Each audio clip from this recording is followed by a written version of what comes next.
नमस्कार मित्रांनो, मी नामदेव नगरे। शासनामार्फत एक महत्त्वाची अपडेट आलेली आहे। रमाई आवास योजनाबाबत राज्य शासनामार्फत घेण्यात आलेल्या या जी मध्ये जे रमाई आवास योजनेमध्ये लाभार्थ्यांचे नाव घरकुलमध्ये मंजूर झालेले होते, तर अशांच्या काहींना घरकुल मिळालेले नाहीत। जे लाभार्थी प्रतीक्षित होते अशांना ही खुशखबर आहे मित्रांनो। त्यांची आता शासनामार्फत निवड प्रक्रिया सुरू करण्यात आलेली आहे। आजच्या या शासन निर्णयामध्ये हेच आपण सविस्तर पाहणार आहोत।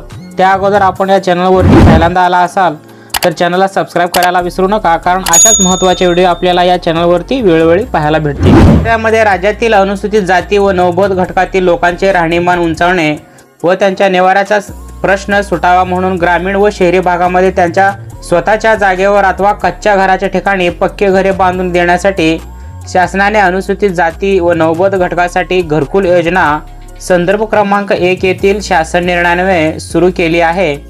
संदर्भ क्रमांक 1 येथील ज्या शासन निर्णयाद्वारे सादर केलेली जी याचिका होती त्यात अंमलबजावणी करण्यास शासनाने येथे मंजुरी दिलेली आहे। याच्यामध्ये सद्यस्थिती पाहता रमाई आवास योजना ग्रामीण अंतर्गत अनुसूचित जातीच्या लाभार्थ्यांची अंतिमतः निवड करण्याकरिता संदर्भ क्रमांक शासन निर्णयान्वये गठीत करण्यात आलेली आहेत। संदर्भ क्रमांक 4 येथील बैठकीत देण्यात आलेल्या निर्देशानुसार आदिवासी विकास विभागामार्फत संदर्भ क्रमांक 5 येथील शासन निर्णयान्वये शबरी आदिवासी घरकुल योजनेच्या ग्रामीण क्षेत्रातील लाभार्थ्यांची निवड करण्याकरिता शासनाने येथे समिती गठीत केलेली आहे। हे आता प्रधानमंत्री आवास योजना ग्रामीण याच्यामध्ये मुख्य कार्यकारी अधिकारी असतील जिल्हा परिषद यांच्या अध्यक्षतेखाली समिती गठीत करण्यात आलेली आहे। त्या अनुषंगाने रमाई आवास योजना ग्रामीण अंतर्गत जिल्हा स्तरावर घरकुल मंजुरीकरिता संदर्भ क्रमांक 3 येथील शासन निर्णयान्वये गठीत करण्यात आलेल्या समितीची पुनर्रचना करण्याची बाब शासनाने येथे विचाराधीन घेतलेली आहे। आणि त्या अनुषंगाने शासनाने एक महत्त्वपूर्ण निर्णय देखील घेतलेला आहे रमाई आवास योजनाबाबत।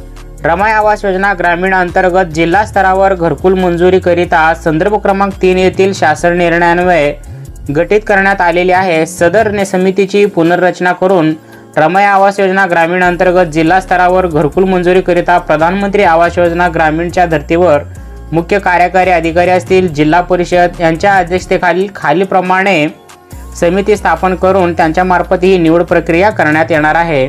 या तक्त्यात आपण पाहू शकतो घरकुल निर्माण समिती येथे गठीत करण्यात आलेली आहे आणि कोणत्या पदामार्फत ते निवड प्रक्रिया करण्यात येणार आहे ते आपण पाहू। यामध्ये मुख्य अधिकारी असतील जिल्हा परिषद, संबंधित जिल्हा प्रकल्प संचालक, जिल्हा ग्रामीण विकास यंत्रणा, कार्यकारी अभियंता जिल्हा परिषद, यामध्ये सार्वजनिक बांधकाम विभाग असतील, त्यानंतर सहाय्य आयुक्त समाज कल्याण विभाग। तर या विभागामार्फत मित्रांनो आता रमाई आवास योजनाची निवड प्रक्रिया सुरू करण्यात आलेली आहेत। ज्याने रमाई आवास योजनेमध्ये घरकुलसाठी नोंदणी केलेली होती तर अशा काहींना घरकुल मंजुरी झालेली नव्हती, तर त्यांची आता निवड प्रक्रिया सुरू करण्यात आलेली आहे। लवकरच घरकुल यादीमध्ये रमाई आवास योजना असतील, शबरी आवास योजना असतील यांचे नाव लवकरच आता जाहीर करण्यात येतील मित्रांनो शासनामार्फत। असा महत्त्वपूर्ण जी.आर होता मित्रांनो। इतरही आपल्या मित्रापर्यंत हा जी.आर नक्की शेअर करा मित्रांनो। त्यांनाही घरकुलचा लाभाबाबत जी माहिती अपडेट झालेली आहे ते वेळोवेळी मिळवू द्या मित्रांनो। तर अशाच महत्त्वपूर्ण व्हिडिओ पाहण्यासाठी चॅनल देखील सबस्क्राइब करून ठेवा। भेटूया पुन्हा नवीन अशाच एखाद्या व्हिडिओमध्ये। तत्पूर्वी जय हिंद, जय महाराष्ट्र।